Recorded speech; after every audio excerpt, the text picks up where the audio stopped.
आज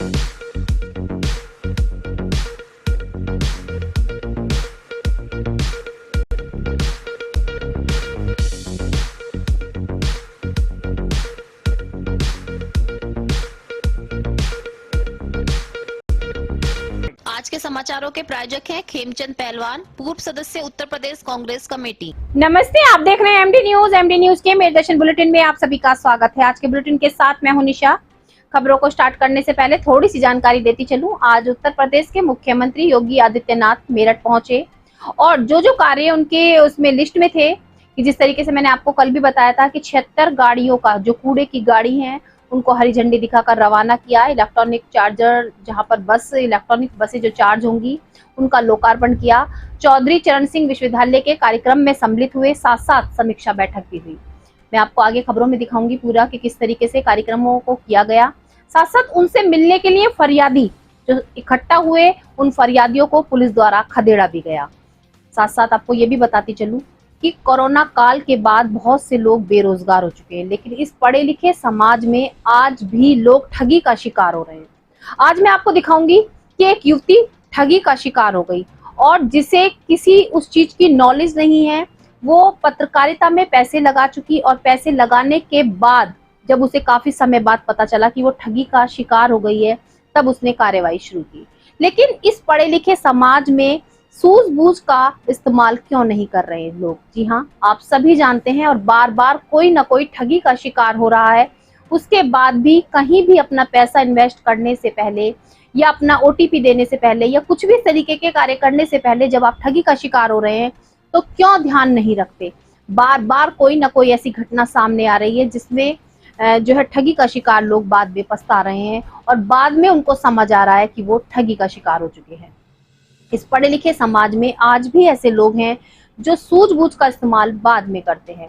आगे मैं आपको खबरों में ये भी दिखाऊंगी, लेकिन उससे पहले बताती चलूं कि जिस तरीके से श्री कृष्ण महोत्सव, जी हाँ, छठी का पर्व लगातार मनाया जा रहा है। मेरठ शहर में लगातार कई दिनों से श्री कृष्ण उत्सव के साथ साथ छठी पर्व मनाया जा रहा है और कड़ी चावल के जो भंडारा है वो किया जा रहा है, भक्तों को प्रसाद वितरण किया जा रहा है। आज भी कई जगहों पर छठी कार्यक्रम का आयोजन किया गया। वहीं कल मैंने आपको दिखाया था कि नौचंदी थाना क्षेत्र में प्रिया ज्वेलर्स में चोरों ने कुंभल करके चोरी कर ली, जिसको लेकर के व्यापार संघ में काफी रोष है। व्यापार संघ के सभी व्यापारियों का कहना यही है कि पुलिस की लापरवाही के कारण बार बार सुनारों के साथ यानी कि ज्वेलर्स के साथ इस तरीके की घटनाएं हो रही हैं और पुलिस द्वारा उनका खुलासा भी नहीं किया जा रहा है। इन पर जल्द से जल्द रोक लगाई जाए।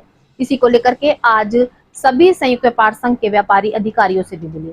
तो जुड़े रहे मेरदर्शन के साथ, देखते रहे मेरदर्शन। सबसे पहले नजर डालते हैं आज की हेडलाइंस पर, जिसके प्रायोजक हैं जूम डिजिटल मूवी वर्ल्ड। मेरदर्शन समाचारों के इस भाग के प्रायोजक हैं खेमचंद पहलवान, पूर्व सदस्य उत्तर प्रदेश कांग्रेस कमेटी व अध्यक्ष गांधी मार्ग व्यापार संघ मेरठ। उत्तर प्रदेश के मुख्यमंत्री योगी आदित्यनाथ शुक्रवार को अपने निर्धारित समय पर हेलीकॉप्टर से पहुंचे पुलिस लाइन।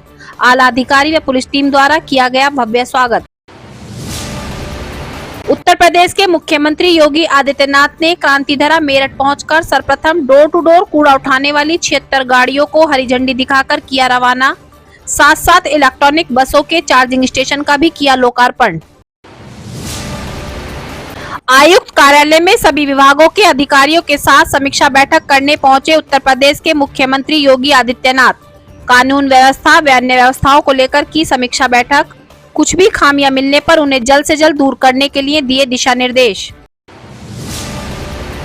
उत्तर प्रदेश के मुख्यमंत्री योगी आदित्यनाथ से फरियाद लगाने के लिए आयुक्त कार्यालय के बाहर लगी फरियादियों की भीड़। उत्पात मचाने वाले फरियादियों को पुलिस टीम द्वारा किया गया गिरफ्तार। चौधरी चरण सिंह पार्क में बैठे श्रीकांत त्यागी के परिवार व अन्य सदस्यों को भी पुलिस द्वारा किया गया घेराबंद, नहीं मिलने दिया गया मुख्यमंत्री से। चौधरी चरण सिंह विश्वविद्यालय में पहुंचे उत्तर प्रदेश के मुख्यमंत्री छात्र छात्राओं के टैबलेट वितरण व घरौनी वितरण कार्यक्रम में हुए सम्मिलित। सभी के उज्जवल भविष्य की कामना। उत्तर प्रदेश के मुख्यमंत्री योगी आदित्यनाथ के मेरठ पहुंचने को लेकर जहां जोर शोर से की गई तैयारियां, किया गया भव्य स्वागत, तो वहीं अनोखी वीडियो आई सामने। सड़कों को वॉशिंग पाउडर द्वारा धोकर किया गया साफ। थाना रोहट्टा क्षेत्र में अवैध रूप से चल रही पटाखा फैक्ट्री में हुआ ब्लास्ट। एक मजदूर की हुई मौत, 1 दर्जन से भी ज्यादा लोग झुलसे।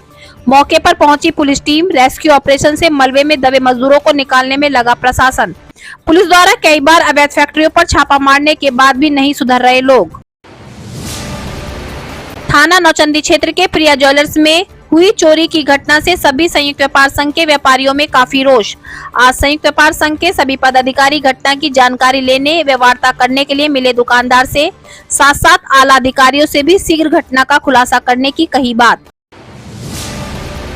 न्यूज चैनल में नौकरी देने के नाम पर गाजियाबाद की युवती से पल्स 24 न्यूज चैनल के संपादक हिमांशु त्यागी व सिद्धार्थ शर्मा ने 1 लाख की ठगी। युवती द्वारा पैसे वापस मांगने पर दी जा रही धमकी। युवती ने आज मेरठ कोर्ट में मुकदमा किया दर्ज। इंसाफ की लगाई गुहार। शहीद मंगल पांडे राजकीय महिला महाविद्यालय में आज आईआईसी के तत्वाधान में अतिथि व्याख्यान कार्यक्रम का किया गया आयोजन।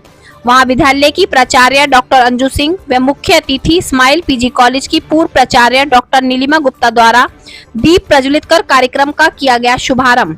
आए हुए मुख्य अतिथि डॉक्टर राकेश कुमार ने अपने व्याख्यान में छात्राओं को संबोधित करते हुए नए उत्पादों में निवेश करने के विषय में दी जानकारी। प्रजापति समाज के अध्यक्ष रोहतास कुमार प्रजापति द्वारा आज शारदा रोड पर हर्षोल्लास के साथ मनाया गया श्री कृष्ण छठी उत्सव। भक्तों को बांटा गया कड़ी चावल का प्रसाद।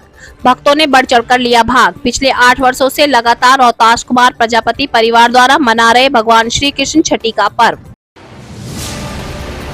थाना कंकड़खेड़ा क्षेत्र के खिरवा रोड पर हुआ हादसा। ट्रैक्टर ट्रॉली के नीचे दबकर ट्रैक्टर चालक की हुई मौत। परिजनों में मचा कोहराम। सूचना मिलने पर पहुंची पुलिस। पोस्टमार्टम के लिए भेजा शव, लगी जांच में। जिला संबल ग्राम मुजफ्फरपुर के असलमपुर में चोरों ने घर में कुंभल कर 90,000 की नकदी व सोना चांदी के आभूषणों पर किया हाथ साफ। घटना के काफी देर बाद पहुंची पुलिस। क्षेत्रवासियों का आरोप, पुलिस द्वारा रात्रि में गश्त न करने के कारण बार बार हो रही चोरी की घटनाएं। ग्रामीणों में पुलिस के प्रति नाराजगी की गई जाहिर।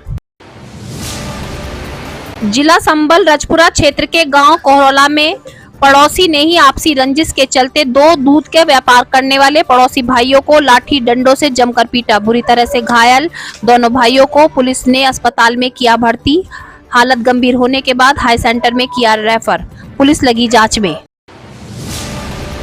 अब खबरें विस्तार से।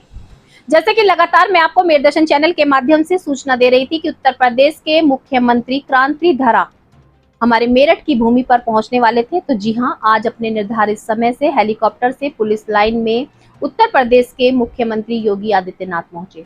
पुलिस लाइन में उनका भव्य स्वागत किया गया। उसके पश्चात अपनी जो मैंने आपको बताया था कि अपने कार्यों को बिल्कुल शेड्यूल जो तैयार था उसके अकॉर्डिंग वो पहुंचे और उन्होंने घर घर जाकर डोर टू डोर कूड़ा उठाने वाली 76 गाड़ियों को हरी झंडी दिखाकर रवाना किया। उसके बाद उन्होंने जो इलेक्ट्रॉनिक्स बसें चल रही हैं उनके चार्जिंग स्टेशन का लोकार्पण भी किया। सभी कार्यों को पूर्ण रूप से करके सभी से वार्तालाप करने के बाद वो समीक्षा बैठक के लिए पहुंचे। देश को एक नई छवि प्रदान की है, जिसके लिए हम उनके सदैव आभारी हैं।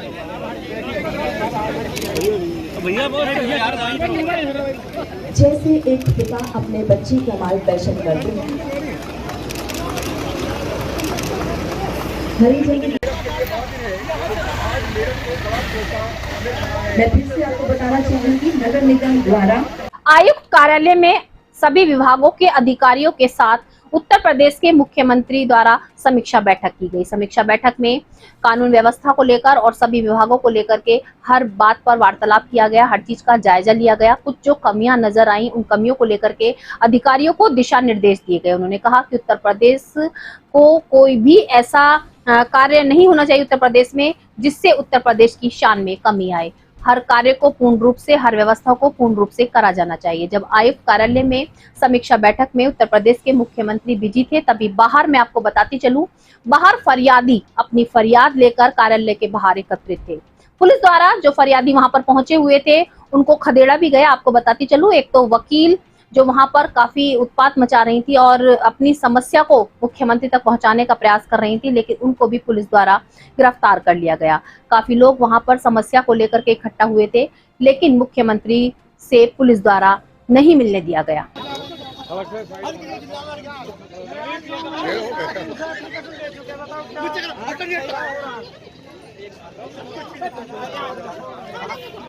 समझती हो मैं कहीं नहीं उधर चलो तो इन्हें भी तो बैठने ये भी तो जाएंगे ये भी तो जाएंगे आपके साथ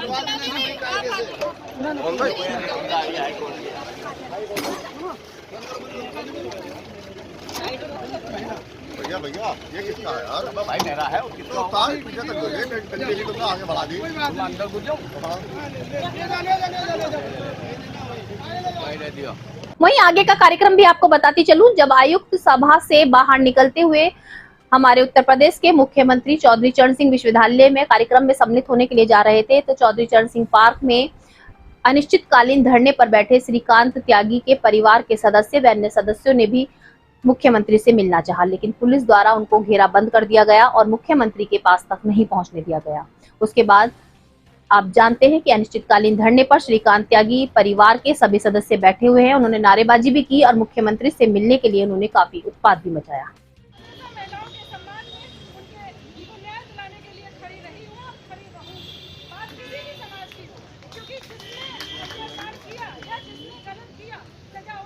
जिंदाबाद इंकलाब जिंदाबाद हर हर महादेव हर हर महादेव हर हर महादेव त्यागी एकता जिंदाबाद त्यागी एकता जिंदाबाद।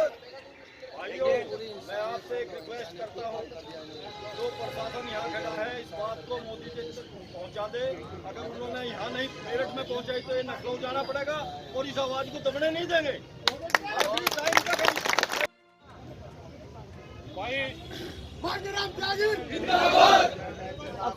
मंत्री जी से मिलवाया जाएगा, उसमें एक अनु बहन का भी नाम है। तो मैं LIU वाले जो मौजूद हैं यहाँ, प्रशासनिक अधिकारी मौजूद हैं, मैं उनसे कहना चाहता हूँ 5 सदस्य यहाँ मौजूद हैं मिलवाने के लिए। माननीय मुख्यमंत्री जी से हमारा मुलाकात करवा के उनकी जो ज्ञापन है वो ज्ञापन दिलवा दिया जाए और अनु बहन की मांग वहाँ तक पहुँचवा दी जाए। प्रशासनिक अधिकारी इस बात को संज्ञान में ले ले। 5 सदस्य यहाँ मौजूद हैं, अनु बहन भी आ गई है।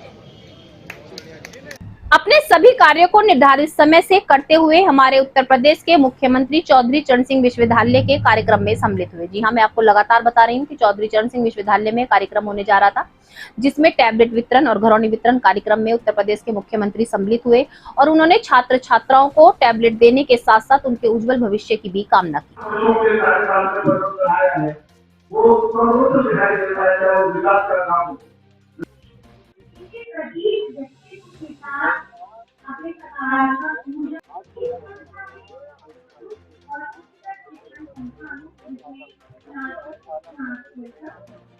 मेरठ की क्रांतिधरा भूमि पर उत्तर प्रदेश के मुख्यमंत्री पहुंचे और अपने निर्धारित समय के अनुसार सारे कार्यक्रमों को जिस तरीके से पहुंचकर संबोधित कर रहे थे, वहीं आपको बताती चलूं उनकी तैयारी में जगह जगह पर कार्यक्रम भी किए गए। सबसे बड़ी बात, एक अनोखी वीडियो भी सामने आई जो सुनकर आपको थोड़ी सी तो हंसी आएगी। आपने देखा होगा कि सड़क के किनारे व्हाइट लाइन बनी होती है, व्हाइट पट्टियां बनी होती हैं, उसको भी प्रशासन द्वारा वॉशिंग पाउडर से धुलाई कराई गई।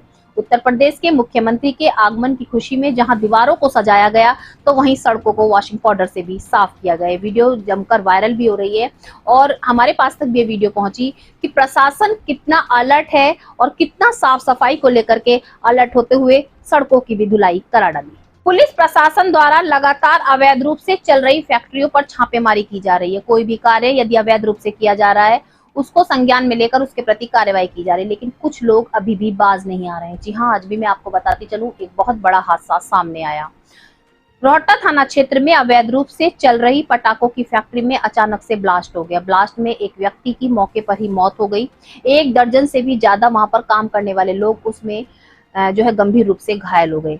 सूचना पर पुलिस पहुंची। पुलिस टीम रेस्क्यू ऑपरेशन के द्वारा मलबे में दबे हुए काफी लोगों को बाहर निकाला जा रहा है, अस्पताल पहुंचाया जा रहा है। पुलिस कार्रवाई में लगी हुई है।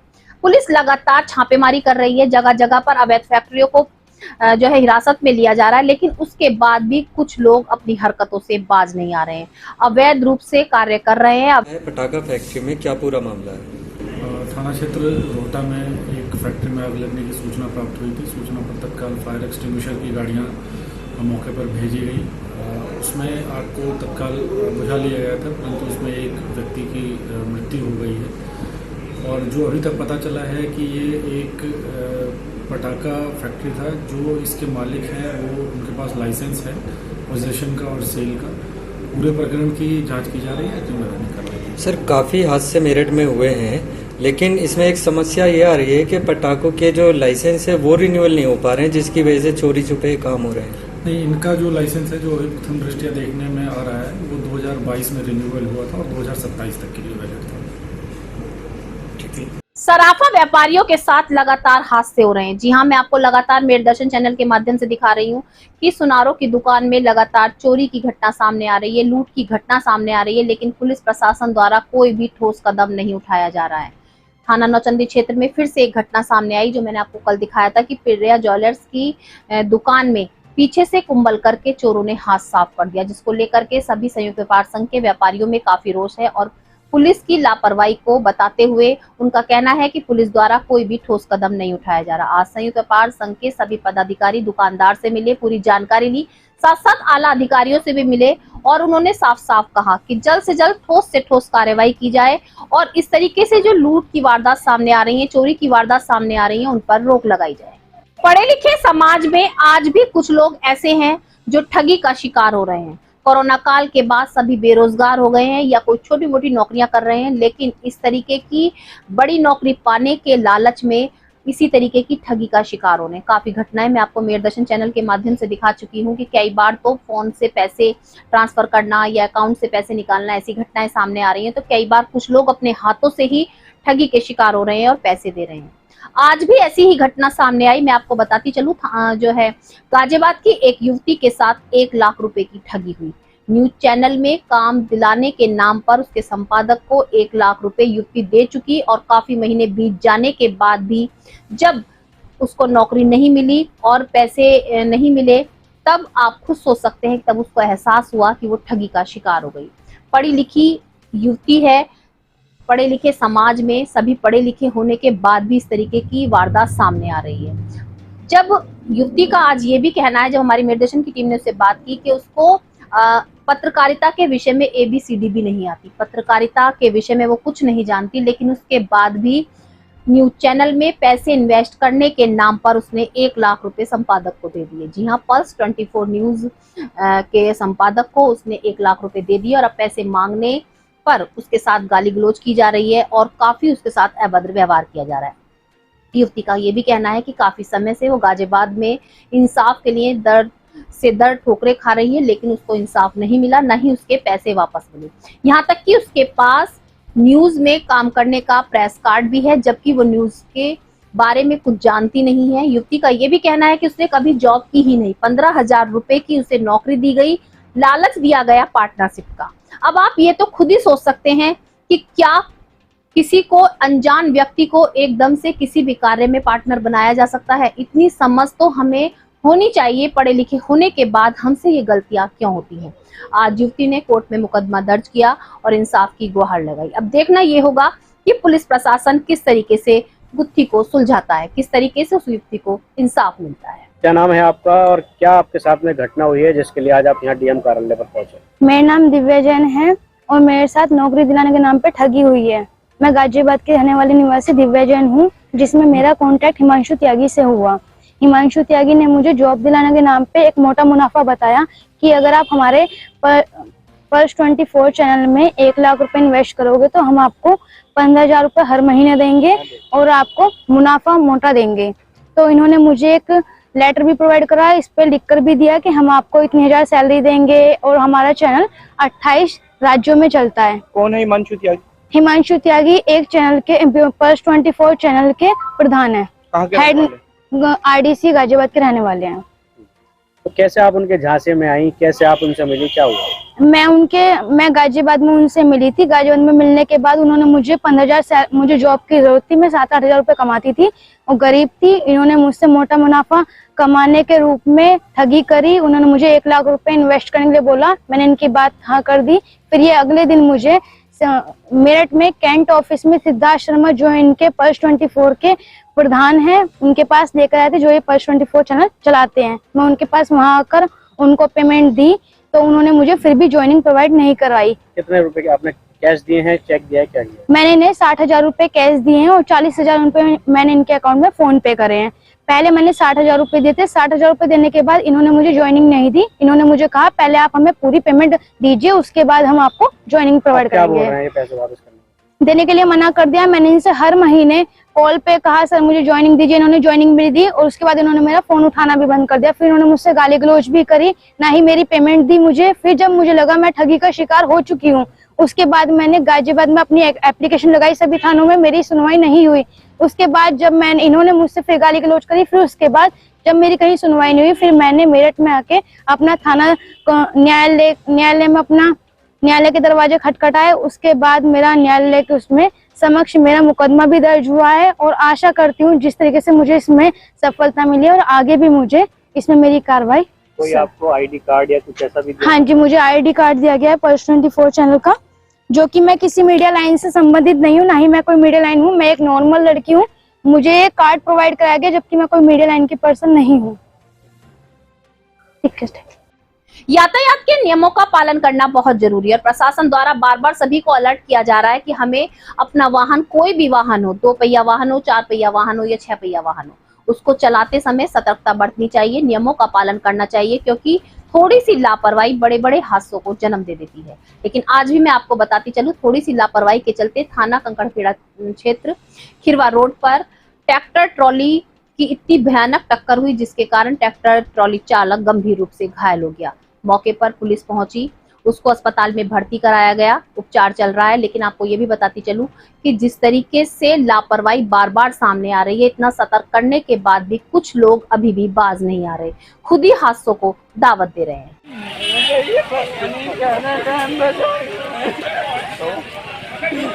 क्या नाम था इसका? नाम क्या था? परवेज। कहाँ का रहने वाला? मेरठ दर्शन चैनल के माध्यम से मैंने आपको दिखाया कि किस तरीके से श्री कृष्ण छठी का पर्व मेरठ शहर में बहुत ही हर्षोल्लास के साथ मनाया जा रहा है। जी हां, जन्माष्टमी का पर्व किस तरीके से मनाया गया, सारी जानकारी आप तक पहुंचाई। अब लगातार छठी पर्व बहुत ही हर्षोल्लास के साथ जगह जगह पर मनाया जा रहा है। संस्थाओं द्वारा छठी का प्रसाद वितरित किया जा रहा है। आज भी मैं आपको बताती चलूं, शारदा रोड स्थित रोहतास प्रजापति व उनके परिवार के सदस्यों के सहयोग से श्री कृष्ण छठी का भव्य उत्सव किया गया। साथ साथ भक्तों को प्रसाद वितरण किया गया। भक्तों ने बढ़ चढ़कर भाग लिया। मेरठ दर्शन की टीम को जानकारी दी गई कि पिछले 8 वर्षों से रोहतास प्रजापति अपने परिवार के साथ मिलकर इसी तरीके से शारदा रोड पर श्री कृष्ण छठी का पर्व मना रहे हैं।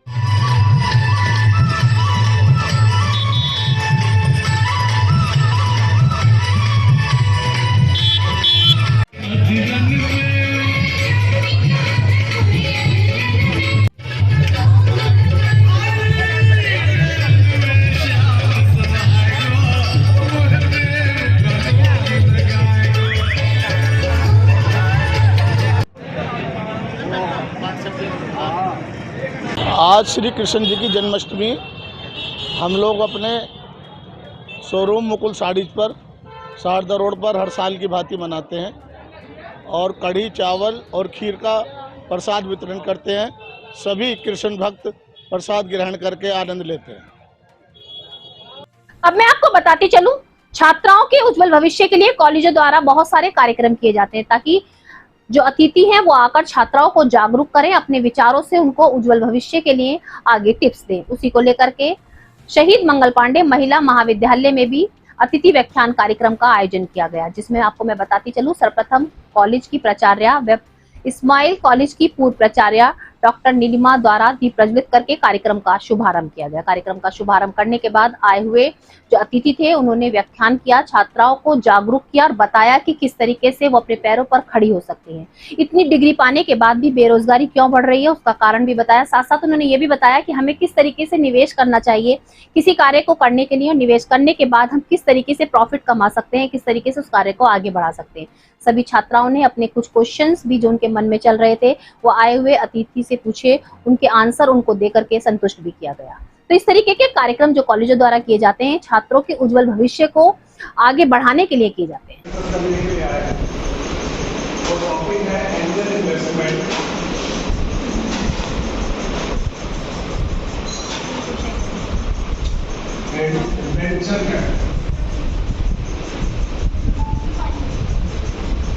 एंजल इन्वेस्टमेंट और वेंचर कैपिटल को समझने से पहले अब कुछ बेसिक चीज़ें यहाँ पर समझेंगे, ज़्यादा लंबा लेक्चर नहीं लेंगे, 15-20 मिनट में ही आप लोगों को ठीक है। देखिए, कभी भी हमें कुछ चीज़ का प्रोडक्शन करना होता है तो प्रोडक्शन के लिए कुछ फैक्टर ऑफ प्रोडक्शन लगते हैं। ये जो हमारे फैक्टर ऑफ प्रोडक्शन है बेटा, इस फैक्टर ऑफ प्रोडक्शन को हम बेसिकली 5 हिस्सों में बांट देते हैं, जिसमें लैंड, लेबर, कैपिटल, एंटरप्रेन्योर और ऑर्गेनाइजेशन आता है।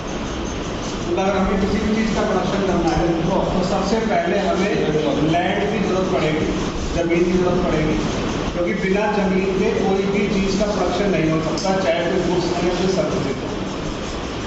आपके पास ज़मीन है, आसान है, लेकिन काम करने वाला कोई नहीं है, तो जो सेकंड फैक्टर ऑफ प्रोडक्शन है उसको हम लेबर कहते हैं। लेबर वो है जो किसी भी फैक्टर को बनाने के लिए डायरेक्टली इन्वॉल्व होती है। आपके पास लेबर है, यहाँ पर लेबर भी है। अब क्या चाहिए? अब हमें पैसों की ज़रूरत है प्रोडक्शन करने के लिए, तो उन पैसों को हम यहाँ पर टेक्निकली कैपिटल के रूप में जानते हैं। ये जो कैपिटल है ये एक इम्पॉर्टेंट एलिमेंट माना जाता है फैक्टर प्रोडक्शन का, क्योंकि बिना कैपिटल के लैंड, लेबर कुछ नहीं कर सकते। यहाँ पर आपको एक नई चीज़ जो देखने की है वो ये है कि आप अपने आंकड़ों से कंपेयर करेंगे कि आपके पास बहुत सारी ज़मीन है, बहुत सारी लेबर है, काम करने के लिए भी तैयार है, पैसा भी बहुत सारा है और बहुत सारे लोग आपको पैसा देने के लिए तैयार भी हैं, लेकिन हम फिर भी प्रोडक्शन नहीं कर पा रहे हैं। क्यों नहीं कर पा रहे हैं? क्यों नहीं कर पा रहे हैं? कौन बताएगा? लैंड है, हाँ साहब, ज़मीन है हमारे पास, खेती करने की ज़मीन है, लेबर, हाँ मजदूर भी बहुत सारे हैं, पैसे भी रखे हैं, लेकिन काम नहीं कर पा रहे हैं। क्यों? क्योंकि हम काम को करने का साहस नहीं कर पा रहे हैं, हिम्मत नहीं जुटा पा रहे हैं कि हम इस काम को करें। इस साहस को ही हम उद्यम या उद्यम के नाम से भी जानते हैं।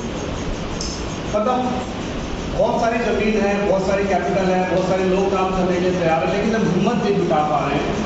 तो जो हिम्मत जुटाने का काम करता है उसको यहाँ पर हम एंटरप्रेन्योर कहते हैं।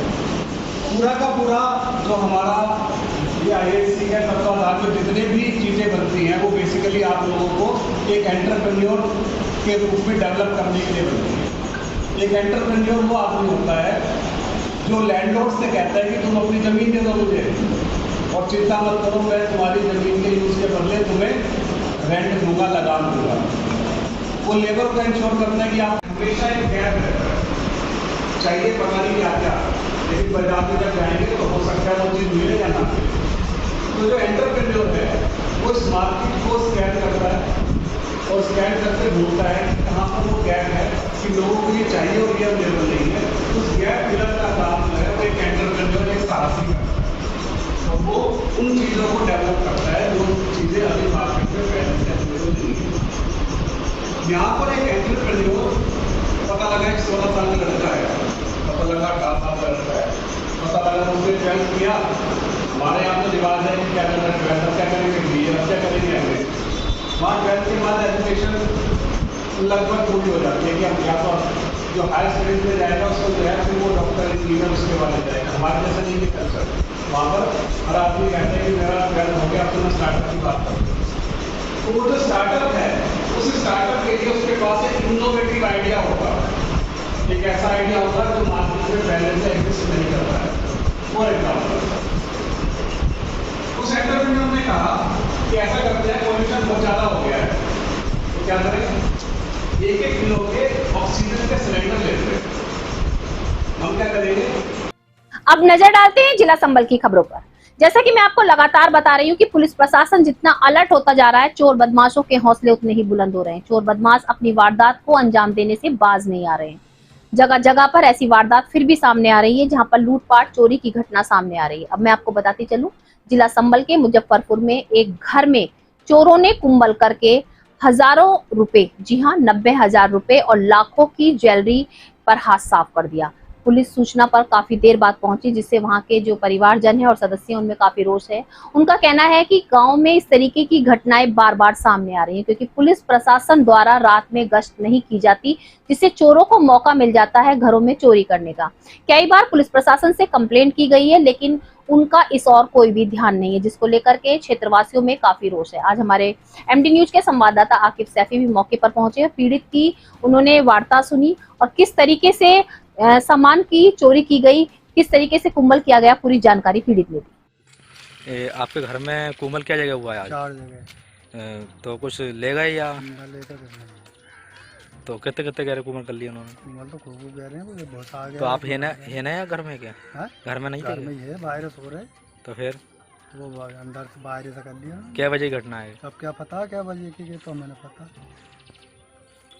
कभी कभी रंजिश, जी हाँ, जो रंजिशें होती हैं वो बात तक भी हमारा पीछा नहीं छोड़ती। कई बार ऐसा होता है कि हम किसी के खिलाफ अगर कोई गवाही दे दें या किसी के खिलाफ कोई गलत कार्य कर रहा है उसकी सूचना किसी को दे दें तो वो दुश्मन बन जाता है। ऐसी ही घटना जिला संबल से सामने आई। मैं आपको बताती चलूं, जिला संबल में पास में ही रहने वाले पड़ोसियों ने 2 भाई जो दूध का व्यापार करते थे, दूध का व्यापार करके लौट रहे थे, उन पर लाठी डंडों से हमला कर दिया। जब पूछताछ की गई तो बताया गया कि कुछ समय पहले क्षेत्र में ही एक भैंसा था जो उस पड़ोसी द्वारा कटान किया गया था, जिसकी सूचना उन दोनों भाइयों ने पुलिस प्रशासन को दी थी, अन्य क्षेत्रवासियों को दी थी। जब से वो ताक लगाए बैठे थे उन दोनों भाइयों पर मौका पाकर लाठी डंडे बरसाए गए। गंभीर रूप से घायलों को अस्पताल में भर्ती कराया गया। मौके पर पुलिस पहुंची, हालत गंभीर बनी हुई है। जिला संबल से आकिब सैफी की रिपोर्ट। तुम्हारे कैसे चोट लग गई? नहीं साहब, मेरा भाई घेर लिया, मैं पीछे से आया। क्या नाम है तुम्हारा? तालेबर। तालेबर। जब इनके घेर लिया तो तुम्हें आवाज आई? ट्रेन की आवाज आई। फिर क्या हुआ? मैं आया, फिर लठबाजी हुई। दोनों तरफ से तुमको भी मारा? हाँ। तुम निहत्ते थे, कोई डंडा फंडा नहीं करते? नहीं, डंडा नहीं था। अच्छा, तो वो काफी लोग थे। अब क्या चाहते हो उसमें तुम? हमारी कार्रवाई होनी चाहिए, सही बता। कार्रवाई होनी चाहिए आगे। सरकार अब क्या कर रही है? पुलिस तो आई नहीं थी वहाँ पे, बहुत तेज बाज आई। पुलिस ने मुकदमा लिख दिया? मुकदमा इसी की बता। पुलिस ने वहाँ हमने 12 लोग लिखवाए थे, उन्होंने 6 लोग लिखे। तुमने तहरीर में 12 लोग दिए, उन्होंने 6 लिख दिए? 6 लिखे। मौके पे कितने लोग थे? मौके पे तो वो साहब उनका पूरा ही परिवार था, जो मान लो। तो लेकिन हमारे सामने तो ईख में अंदर बैठे थे। भाई आपने तहरीर कितने लोगों की दी है? हमने 12 लोगों की दी। उसे तहरीर हमें दे दो। क्या नाम है तुम्हारा? मेरा नाम साहब पिंटू है, मैं दूध लेने आ रहा हूँ चंदूनगला। पिंटू नाम है आपका? पिताजी का नाम क्या है? श्री राजाराम। श्री राजाराम सिंह। कहाँ के रहने वाले हो? कैरो लागर भी। क्या हो गई? चोट वोट कैसे लगी आपको? चोट ये ऐसी लगी, मैं दूध लेने आ रहा हूँ चंदूनगला जी। तो इन लोगों ने घेर के में कप्तान और वो महिपाल और गुलफान और उदयराज और छोटा। ये कहाँ के रहने वाले हैं? कैरोला रहने वाले हैं। इन्होंने क्यों घेर लिया आपको? इन्होंने साहब भैंसा कटवा सरकारी भैंसा कटवा दो ग्राम सभा 15 दिन पहले। तुमने शिकायत की? हमने शिकायत की। कहाँ पे की? थाने में? थाने में। थाने वालों ने कोई कार्रवाई? थाने वालों ने जब तो उनके कड़ी कार्रवाई, फिर ना पतो साहब वो गांव में जाके धमंगड़ी दिखा रहा रोया ना। 3 दिन आते फोन कर रहा हूँ डेली चौकी इंचार्ज को। ये क्या चोट मारी है? काहे से तुम्हारे? उन पर साहब है तो असल ये तो सब बल है और उन पर फरसा है। अच्छा। हमसे हट के उन्होंने फिर 2 खैर भी करे, 2-3। तो आप अकेले थे? हाँ, मैं दूध लेने आ रहा था चंदूनगला, दूध का काम है मेरा। 6 बजे में आ रहा था। ये कहाँ से चक्कर में आ गए फिर उठ के बैठो? ये खेत पे था, खेत है वो हमारे पड़ोस में। तो ये तुम्हारे कौन है? मेरा भाई है। क्या नाम है आपका? तालेबर। तालेबर। जब इनको पकड़ लिया तुम कहाँ थे उस समय? मैं पीछे से आया था। तुम क्या कर रहे थे? तुम भी दूध का काम करते? नहीं, मैं खेत में से आया था। कहने बाजी तब आया पीछे से। इनकी जब कहने बजी तुम्हें आवाज आ गई? हाँ। तो तुमने क्या करा? लठबाजी हुई है सर। लठ कहाँ से आ गया वहाँ दूध के साथ? तुम्हारे पास लठ? तुमने भी बजाया लठ? हाँ जी। तो उनके भी लगी होगी चोट इसका मतलब? हाँ, चोट मुझे खुली नहीं है, मुझे गुम चोट है। तुम्हारा क्या नाम है? तालेबर। तालेबर। आज के मेरठ दर्शन बुलेटिन में बस इतना ही। तेज और ताजा खबरें जानने के लिए देखते रहिए मेरठ दर्शन। यदि आप भी हमारे साथ जुड़ना चाहते हैं या स्पेशल बुलेटिन बनवाना चाहते हैं तो नीचे दिए गए नंबर पर संपर्क करें, सब्सक्राइब करें एमडी न्यूज मेरठ।